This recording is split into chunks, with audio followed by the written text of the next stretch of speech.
I'm Angela Weeks. My pronouns are she and her, and I am the director for the National SOGI Center, which focuses on youth well-being programs and implementation that improve the lives of LGBTQ young people and their families that are systems involved. And this National SOGI Center sits within the Innovations Institute, which is an implementation and research organization at the University of Connecticut School of Social Work.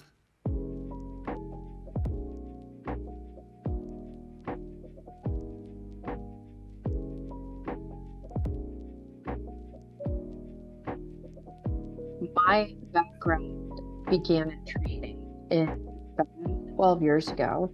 Um, I was providing training specifically on this population, and it was part of a federal initiative to examine some of the first data about any sort of initiative related to LGBTQ young people and families receiving public services.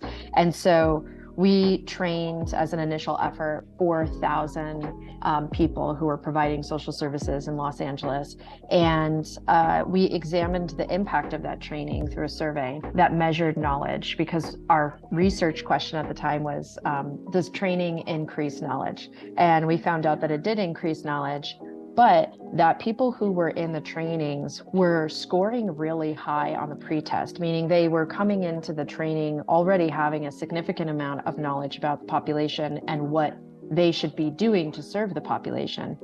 This was sent me on a journey for the next 10 years in my career, because what I experienced in the training rooms as a trainer for these folks was, even if they had the knowledge they needed to serve the population well, they were not behaving in ways that were serving the population well. There was still an extreme amount of bias in these training sessions. People would tell us stories about implementing, conversion therapy in their offices with young people, and how they believed young people deserved mistreatment if they were going to be overly feminine, or any number of things that were coming up. But we had, over the course of training all these folks, we had documented excessive bias in many of these training spaces, and hundreds of bias statements and questions that were asked by participants. So we were really shocked when we saw that they were scoring high in knowledge areas.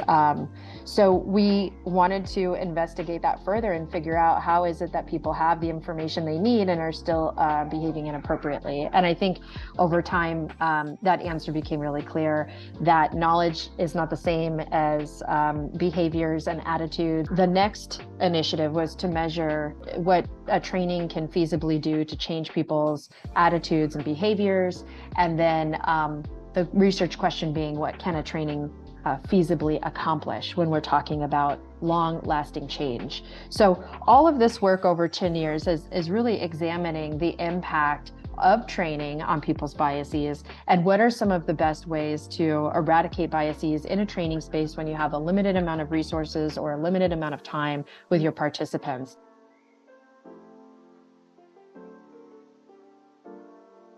When I'm working on projects like this, and particularly this project, my hope was to give people the basic information they need to understand why a change is needed, but to really focus on the things that we've discovered help with behavior change. So trying to step out of the box of what we normally think of as a standard LGBTQ 101 training, and really digging into things like storytelling and discussions and things that make people be introspective and think about how they exist within the realms of these concepts and how they're impacted. And so by doing that and making a personal connection with the folks attending the training, we hope that there is more of a possibility that they'll be able to change and sustain that change over time.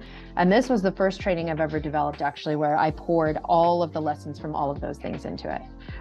Everything that I've learned across all of these projects is integrated into this program in some way, so that in engaging in this journey with your organization, my hope was to just impart as much of that as possible in a cohesive way that made sense and that folks could understand.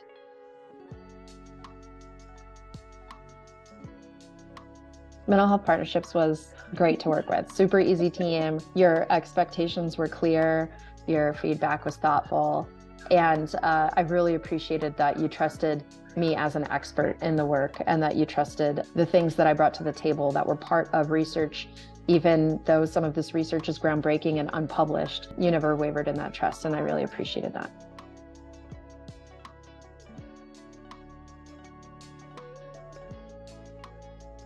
What I tried to imagine when I was putting the program together are the individual interactions, really trying to base the content and suggestions and what I realistically thought could happen in that relationship. And also, I would say your team was most helpful in connecting those dots for me, where I may come to the work with a particular clinical perspective. Your team was really great at saying, hey, this is how it might land for folks with lived experience, and maybe we want to rephrase this line to be a little bit more sensitive to X, Y, and Z. So I actually really appreciated all of their support around that. The other thing that was impacted by knowing the audience was trying to create space in the program where people could take care of themselves. There is always an assumption throughout the content of good intentions, and every single person doing this work that they're on a learning journey. So there's no expectation that of perfectionism, which is a poor thing to try to attain to. Mm-hmm. There's lots of grace and space given for the folks providing the support, the people experiencing the potential crisis. There's a lot of space and grace for families and people who may have their own anti-LGBTQ biases.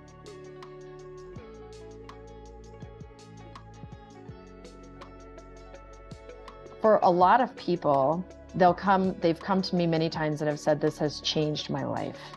I've never thought about this. I've never been given an opportunity to talk about it and a space to process it. There have been folks that have realized they're LGBTQ in a training. Mm-hmm. They've realized that they want to change their behaviors to parent their LGBTQ children better, or to support their LGBTQ family members better. There have been folks that, even if they are not LGBTQ, have realized that they have been impacted by a lifetime of gender policing, and that they have not been able to just be their authentic selves in their gender or gender expression because of our very rigid standards around gender roles. And so folks often are like, this has changed my life.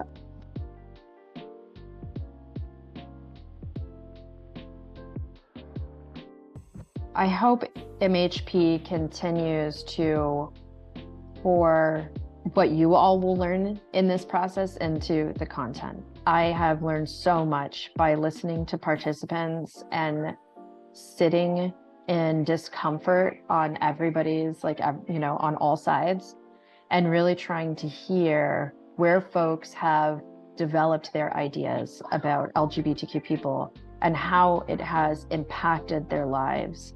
And it is very deep when you start to consider all of the ways that it has impacted people, not just in their understanding about sexual orientation and gender identity and gender roles, but also as it has impacted their experiences around racism, around ableism, and any number of other systems of oppression. It can get very deep. And so I think that this content will only be better as you all sit in the experiences you will have implementing it and really pouring what you know into refining and improving it.